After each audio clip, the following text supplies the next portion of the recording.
Welcome back to my new blog. और blog की शुरुआत हो रही है शाम के 4 बजे से। और मैं आया था पापा जी के ननिहाल श्राद्ध खाने के लिए। तो श्राद्ध खा के तो हम फ्री हो चुके हैं। तो मेरे को मिले भी यहाँ पे चाचू जी, तो इनसे थोड़ी बहुत बातचीत हो रही थी। इनका भी यूट्यूब पे एक चैनल है जिस पे ये अपने गाने डालते हैं और कंपोज भी खुद करते हैं, लिखते भी है और गाते भी खुद है। चलिए इनसे कुछ थोड़ी बहुत बातचीत करते हैं कि इनको कहाँ से प्रेरणा मिली गाने की एंड कहाँ से इन्होंने सफ़र शुरू किया। चलिए जाता हूँ आपसे, इनसे थोड़ी बहुत बातचीत करते हैं। तो पहले आप अपना नाम बताइए। तो हाँ जी, मेरा नाम गोपाल कृष्ण है और ये मेरा गांव है सरकमराज। तो यहाँ का व्यू आपको यहाँ देखिए, कितना बहुत अच्छा गांव है और बहुत अच्छा यहाँ पे जो लोकेशन है यहाँ का। यहाँ से बहुत अच्छी जगह जो व्यू होती है तो वो कांगड़ी धार बिल्कुल सामने है।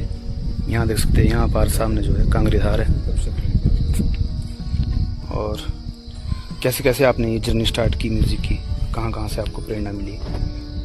देखिए, म्यूज़िक का जो है मुझे पहले से बहुत शौक था और मैं बचपन से ही थोड़ा म्यूज़िक की तरफ मेरा मतलब अपना बहुत ज़्यादा मैं म्यूज़िक की तरफ रुझान रहा है और मैं सीखना चाहता था। संगीत के बारे में मुझे बहुत ज़्यादा अच्छा इंटरेस्ट था, लेकिन ये है कि हमें वक्त नहीं मिल पाता था और मेरा प्रोफेशनली मैंने कभी उसको अप नहीं किया। लेकिन धीरे धीरे जब आज सोशल मीडिया में जब जैसे टाइम आया तो बेसिकली क्या है कि मैं थोड़ा देवता जी से भी जुड़ा हूँ, देवता धारा वाली जी से।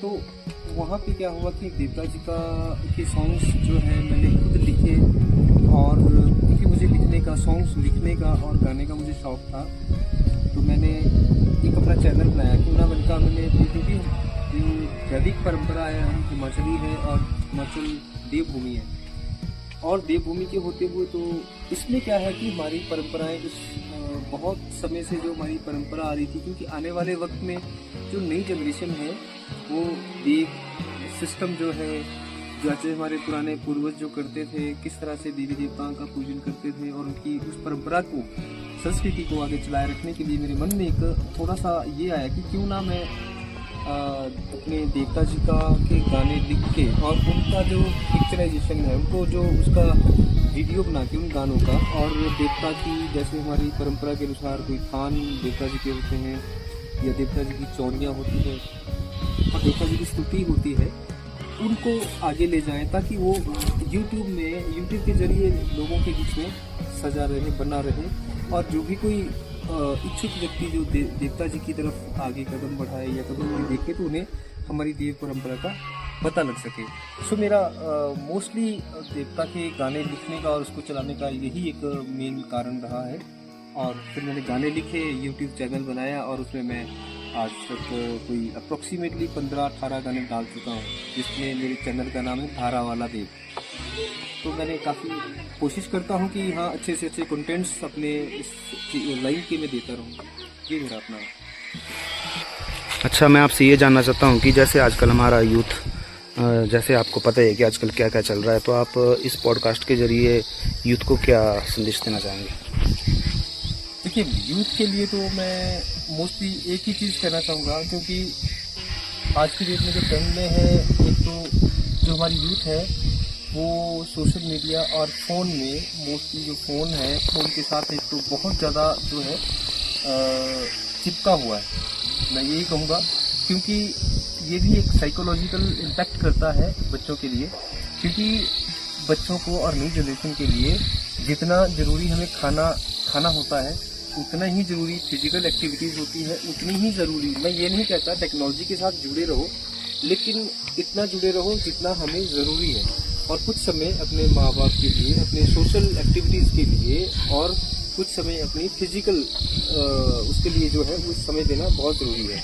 तो कुछ फिजिकल एक्टिविटीज़ जो हमारे खेल थे, उन खेलों में थोड़ा भाग लें और नशे से दूर रहें, क्योंकि आज के टाइम में मैं बच्चों के लिए, जो नई जनरेशन है उनके लिए तो एक ये संदेश भी है और एक चिंता का विषय भी है ये, कि जो बच्चे नशे की तरफ जा रहे हैं और नशे भी आज के डेट में ऐसे ऐसे चिट्टा जैसे नशे हैं जो कि एक बच्चा अगर कोई कदम चिट्टे की तरफ बढ़ा देता है तो वापस आने का उसको रास्ता नहीं होता है। इसमें सिर्फ जाने का रास्ता होता है, लेकिन वापस आने का नहीं होता है। तो मैं आने वाली जो पब्लिक है और जितनी भी नई जनरेशन है, मैं हाथ जोड़ के पूरी पब्लिक से एक ही विनती करूंगा कि अगर आप बच्चे अगर समझ सके तो ये आपके लिए, आपको फंसाने के लिए ये चीज़ें हैं। अगर आप इनसे, क्योंकि आप अपना तो लाइफ खराब करते हैं, लेकिन माँ बाप और अपने रिश्तेदारों की जो लोग आपके चहीते हैं, जो लोग आपको प्यार करते हैं, वो सब लोग आपसे जो है दुखी होते हैं आपके इस स्टेप से। तो हो सके तो मेरी एक और संदेश किसी भी एक या 2-4 लोगों तक भी पहुंचे और उनके दिमाग में अगर घुस जाए, तो मैं आपसे यही प्रार्थना करूंगा नई जनरेशन के लिए कि चिट्टा जैसी और अलग कोई भी नशे की जो आदतें हैं इनसे दूर रहें। ये मेरा संदेश है। और अगर किसी कोई माने तो उसके लिए मैं बहुत धन्यवादी भी होऊंगा, क्योंकि हमारे समाज को चलाने के लिए बहुत ज़रूरी है। Thank you so much. आपके जरिए हमारे कुछ नई अच्छी बातें सीखने को मिली और हम आशा करते हैं कि हमारा यूथ जो भी इस पॉडकास्ट को देखेगा उनको कुछ अच्छा सीखने को मिलेगा और नशों से दूर रहेंगे। Thank you so much. अब जा रहे हैं हम घर। श्राद्ध खा के पापा के ननिहाल गए थे, वहाँ मिल गए थे चाचू, तो थोड़ी देर चाचू के साथ बैठे और उनके साथ थोड़ी बहुत गपशप हुई और बहुत सारी बातें भी हुई उनके साथ, तो व्लॉग में डाल दूँगा। आप जब व्लॉग देखोगे तो आपको पता चल जाएगा कि क्या क्या बातें हुई है। तो चलते घर की तरफ और मैं मिलूँगा आपसे थोड़ी देर बाद। और ये देख सकते हैं आप पीछे, ये अपना पुराना स्कूल है। जब हम छोटे होते थे तो यहाँ आते थे पढ़ने के लिए। देख सकते हैं आप,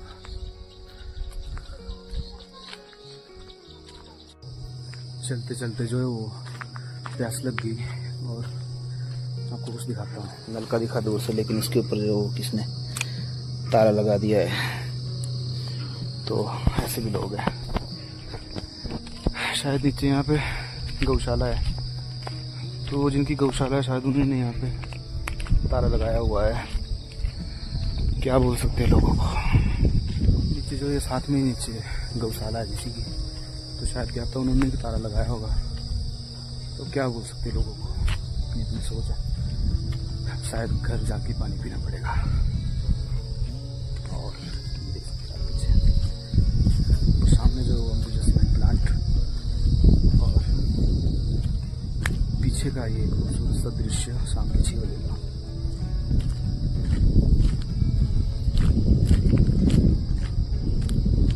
और ये है सामने का एक प्यारा सा दृश्य। सूरज जो है अब छिपने वाला है इन पहाड़ियों के पीछे और कितना खूबसूरत लग रहा है, देख सकते हैं आप। ऐसे नज़ारे तो भाई पहाड़ी इलाकों में देखने को मिलते हैं।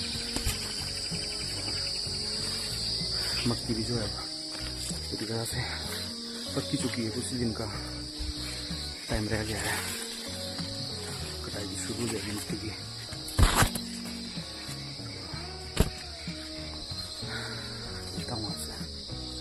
घर पहुंच के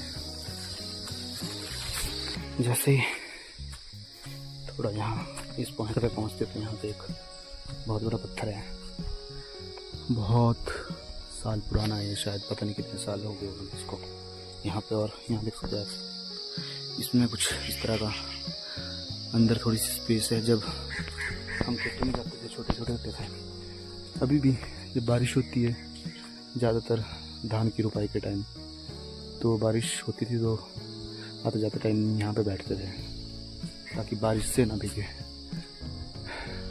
और ऐसा ही होता है गांव का माहौल, यहाँ की सुंदरता, पहाड़ियों की, खेतों की। गांव का जो माहौल है वो कुछ अलग तरह का होता है, शहरों का कुछ अलग तरह का होता है, बट हमें ये माहौल पसंद है।